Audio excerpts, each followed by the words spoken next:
হাতে দেশের মানুষকে সরকার জিম্মি হতে দেবে না বলেও হুঁশিয়ার করেন মন্ত্রী।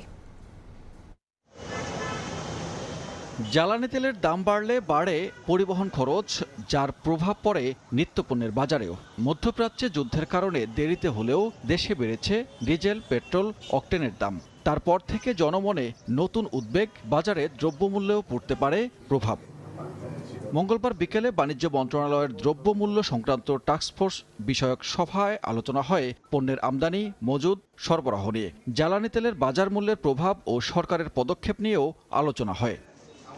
সভা শেষে বাণিজ্যমন্ত্রী জানান, জ্বালানি তেলের দাম বৃদ্ধিতে খাদ্য মূল্যের উপর তেমন প্রভাব পড়বে না। সিন্ডিকেটের হাতে সাধারণ মানুষকে সরকার জিম্মি হতে দেবে না বলেও জানান মন্ত্রী। জ্বালানির মূল্যবৃদ্ধিজনিত যে ইম্প্যাক্ট সেটা এত ন্যূনতম যেটা খাদ্য মূল্যের উপরে এটার কোনো বিরূপ প্রভাব পড়বে না। এই সরকার গুটি কয়েক ব্যক্তির হাতে